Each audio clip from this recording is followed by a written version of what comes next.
build-up of scenery in games is not only consisted of trees, plants, rocks, clouds, chickens, bananas, and explosions, but also of crowds. Cathy Ennis makes sure these seem realistic. A team of 3 brave heroes sets out to the University of Utrecht to complete the quest for ultimate knowledge. Well, we're here at Miss Cathy's office, so could you tell us something about yourself? Yeah, so my name is Cathy Ennis and I'm a postdoctoral researcher here in Utrecht University in the games and virtual worlds. And were there any specific things that drove you towards your current line of work? Well, I mean, obviously when I was finishing college and even a little bit before that, animation in movies and things like that were becoming more and more popular, and even in Ireland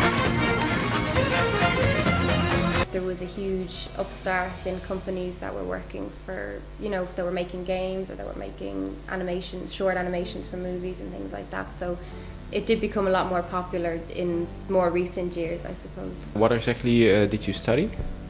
For my undergraduate, I did electronic engineering, kind of related to computer science, like circuits and things like that. What was your master about? It was cognitive science, which is a mixture of mixing computer science or the technical side of things with how cognition works, how the human brain works.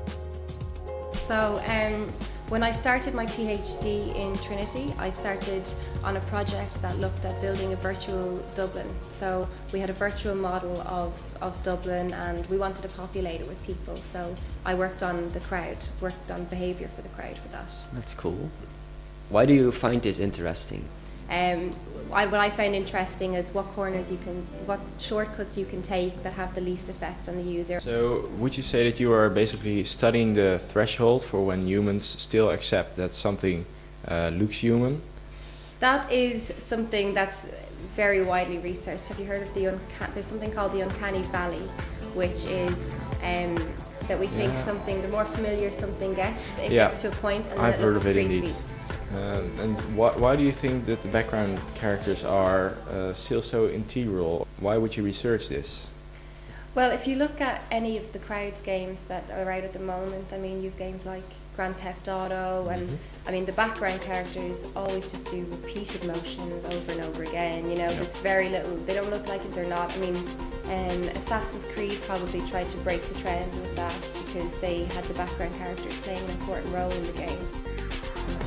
When we first started looking at our conversational groups, so in the virtual Dublin, when we put in conversational groups, it made a big difference to how realistic it looked. So we put a lot of groups in where they will use motion capture to motion captured segments to communicate with each other. They'll be gesturing and they will have audio as well. How does this motion capture work? You have a number of cameras around an area, and each camera will be reading a 2D and X and Y, whatever it can see in a 2D plane. So we then place markers on each of their joints. So you have like the elbows and the knees and things like that, and then each of the cameras know where each other are. So then if a marker can be seen by 2 cameras or more, then it knows where the marker is. Would you recommend your work to the people who are watching this now? If you have an interest in games, it's a really nice way to do something that you enjoy. It's a really nice way you can get some nice results with it, and it's quite international as well. Oh, thanks.